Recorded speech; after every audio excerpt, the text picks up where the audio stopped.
ఈ అపాలజీస్ నేను చెప్పాల్సిన వ్యక్తులు ఎవరంటే, ఆ రోజు ఆ స్టేజీ మీద ఉన్న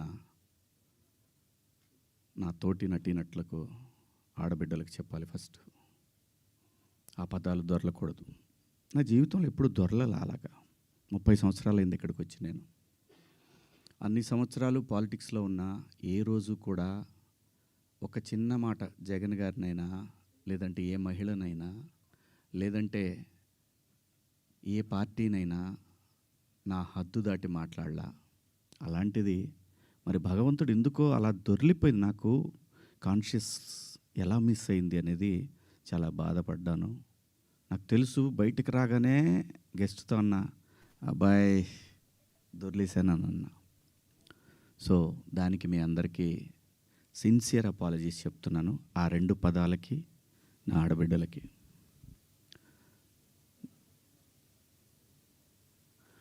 ఇక నేను ఇచ్చిన స్టేట్మెంట్కి మాత్రం కట్టుబడే ఉన్నాను. దాంట్లో ఎవరికి భయపడేదే లేదు. ఆ 2 పదాలు మాత్రం unparliamentary. From my soul I regret. అవి మాట్లాడటం తప్పు. Apologies very clear. ఇక మా దండోరా సినిమా గురించి మాట్లాడుతాను. దాని తర్వాత మీరు ఎవరు అడగలనుకుని అడగచ్చు. ఎందుకంటే 2 రోజుల నుంచి దాదాపు 36 అవర్స్ అయింది నేను పడుకొని. 2 రోజుల నుంచి నేను ఈ ప్రమోషన్స్లో నేను పార్టిసిపేట్ చేయలేకపోయాను. ఓ ప్రొడ్యూసర్ నమ్మి మన మీద సినిమా ఇచ్చి ఖర్చు పెట్టాడు, రాలేకపోయాను. అంటే నాలోనే అంతర్మదనం, ఎందుకు ఇలా జరిగింది. అన్ని సంవత్సరాలు పాలిటిక్స్లో మాట్లాడినా ఎప్పుడు తప్పు మాట్లాడాను నేను, ఎందుకు ఇలా జరిగింది, ఏమైంది అని అనిపించింది. సో అందుకే రాలేకపోయాను. సో రేపు రిలీజ్ అవుతా ఉంది కాబట్టి ఖచ్చితంగా మాట్లాడాలి. ప్రొడ్యూసర్ గారితో చెప్పి, సార్ నేను సినిమా ప్రమోషన్కి వస్తానని చెప్పి ఈ ప్రెస్ మీట్ అంటే ఆయన అన్నారు, ఎందుకులేండి అనవసరంగా మళ్ళీ కాంట్రవర్సీ అవుతుంది. లేదు, మీ దగ్గర డబ్బులు తీసుకున్నాను కాబట్టి నేను ఖచ్చితంగా మీ సినిమాకి నేను నా వంతు నేను ప్రమోషన్ చేయాలి అని చెప్పాను.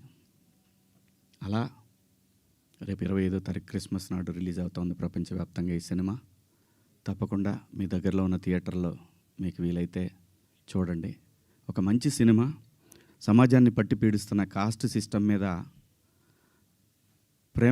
ప్రేమ పట్ల ఉన్న వ్యతిరేకత తరతరాలుగా నడుస్తున్నా కూడా భవిష్యత్తులో కూడా నడుస్తుంది. ఆ వ్యతిరేకత కుటుంబాల నుంచి వాటిని గాఢంగా గట్టిగా స్పృశించింది ఈ కథ. అలాగే అసమానతలు, ఈ మనుషులు ఉన్నంతవరకు ఉంటే ఈ అసమానతలు ఎన్నోసార్లు చెప్పే ఉంటారు, అయినా మనుషులు మారతారేమో అనే ఆశతోటి పని చేసుకుంటా పోవాలి, నెక్స్ట్ తరాలకి అందించి మనం వెళ్ళిపోవాలి. అలా చేసిన సినిమా ఇది. అలాంటి ఒక మంచి కథతో, కొన్ని యథార్థ సంఘటనలతో బేస్ చేసిన సినిమా. ఈ సినిమాకి పనిచేసిన ఆర్టిస్టులు అందరూ కూడా చాలా గొప్పగా చేశారు, చెప్పాను మొన్న. అలాగే ఈ సినిమాకి పనిచేసిన మ్యూజిక్ డైరెక్టర్ కానివ్వండి, ఆర్ట్ డైరెక్టర్ కానివ్వండి, ప్రతి ఒక్కళ్ళు కూడా నేటివిటీని ఆ 1998, 2000 ఇంకా అంతే 2005 ఆ మధ్యలో వచ్చినటువంటి ఇన్సిడెంట్లను బేస్ చేసుకొని ఒక చక్కటి లవ్ స్టోరీ విత్ కాస్ట్ని గట్టిగా చాలా గట్టిగా స్పృశిస్తూ చేసిన సినిమా ఇది. సో దగ్గరలో ఉన్న థియేటర్లో మీరందరూ వెళ్ళి చూడండి. పండగే కాబట్టి అందరూ వెళ్ళి చూస్తారని ఆశిస్తూ, ఒక మంచి సినిమాని, ఒక మంచి పాత్ర నాకు ఇచ్చినందుకు నిర్మాతకు, అలాగే దర్శకుడికి అందరికీ పేరు పేరున నా ధన్యవాదాలు. ఇంకా కమింగ్ టు ద పాయింట్, ఇది నా వ్యక్తిగతం. ఇక్కడి నుంచి నేను చెప్పేదంతా కూడా వ్యక్తిగతం.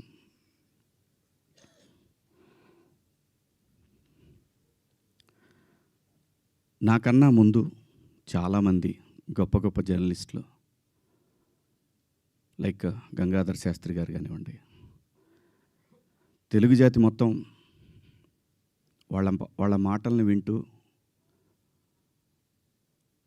సంస్కృతిని ముందుకు తీసుకెళ్లాలనే ఆరాటంతో పనిచేస్తున్నటువంటి చాగంటి కోటేశ్వరరావు గారు, అలాగే గరికపాటి గారి ప్రవచనాల్లో స్త్రీ పట్ల, స్త్రీకున్న ప్రాముఖ్యత, వీటన్నిటి గురించి వాళ్ళు మాట్లాడే సందర్భంలో చాలామంది చాలా మాట్లాడారు.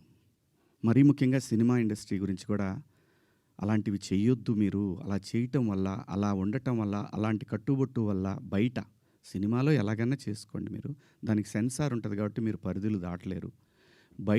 బయటకొచ్చిన తర్వాత మీరు ఇబ్బందులకు గురవుతారనే విషయాన్ని పదే పదే ఎంతోమంది పెద్దవాళ్ళు, సంస్కృతి సంప్రదాయాల పట్ల అవగాహన ఉన్నవాళ్ళు జనరేషన్స్‌కి చెప్తూనే వచ్చారు. నేను అలా మాట్లాడటానికి ప్రధానమైన కారణం ఏంటంటే, లూలు మాల్‌లో నిధి అగర్వాల్ తను పడ్డ వేదన, తన కారులోకొచ్చిన తర్వాత తను ఎంబ్రాసింగ్‌గా ఎలా ఫీల్ అయిందో, అది నా మైండ్‌లోంచి పోలేదు.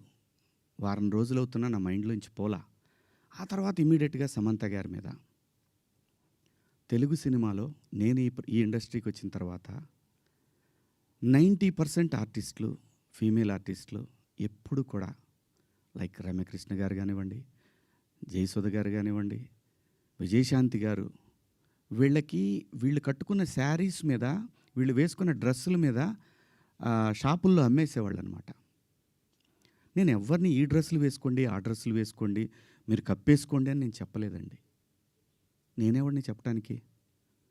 సమాజంలో ఏ రుగ్మత వచ్చినా కానీ సమాజం సినిమా వల్ల చెడిపోతుంది, మీరు వేసుకునే డ్రెస్సుల వల్ల చెడిపోతుంది, మీ సినిమా వల్లనే ఈ ప్రపంచం నాశనం అవుతుందనే మాటలు వింటూ ఉన్నాం కాబట్టి తరచు ఇక్కడే బతికి, ఇక్కడే నా కుటుంబాన్ని ముందుకు తీసుకెళ్తూ, నా పిల్లల్ని చదివించుకుంటూ, ఇక్కడొచ్చిన డబ్బులతో చదివించుకుంటూ, సినిమాని ఎవరు అనకూడదు అనే పంతాలో మనం ఎందుకు వాళ్ళకి అవకాశం ఇవ్వాలనేటటువంటి ఆలోచనతోటి నేను ఆ సందర్భంలో వచ్చిన మాటలు నాకు ఇప్పటికి కూడా నాకు నమ్మబుద్ధి కావట్లేదు. నేను ఆ 2 పదాలు నాకు ఎందుకు వచ్చినాయని. ఇందాక మన జర్నలిస్ట్ మిత్రులకి నేను నా ఫోన్లో ఉన్న మెసేజ్లు చూపించాను. ఏమని? ఫస్ట్ నేను అపాలజీ చెప్పింది నా భార్యకి. వెంకట గారు మీరు చూశారు కదా, ఎన్ని గంటలకండి? నైటు 1:30కి. 11:18 మా వాడికి నాకే ఎందుకో కొట్టింది, ఏది జారింది, క్షమాపణ చెప్దామని చెప్పి బాత్రూంలో, ఇంట్లో వాళ్ళందరూ బాధపడుతుంటే బాత్రూంలో షూట్ చేసి నేను మా వాడికి పంపించా. అది మీకు కూడా వినిపించాను వెంకట గారు, వేణు మీకు వినిపించాను. ఈ వీడియో కాదు, ఇప్పుడు చూస్తున్న వీడియో కాదు, అంతకుముందే ఆ వీడియో 11:18 ఉంది. నేను మా ప్రసాద్కి పంపించా, వేసేద్దాం అబ్బా ఎందుకని. అది అందరూ ఫ్లోలో వెళ్ళిపోయింది, పెద్దగా ఏమీ లేదు, ఎందుకు కెలుక్కోవటం అన్నారు.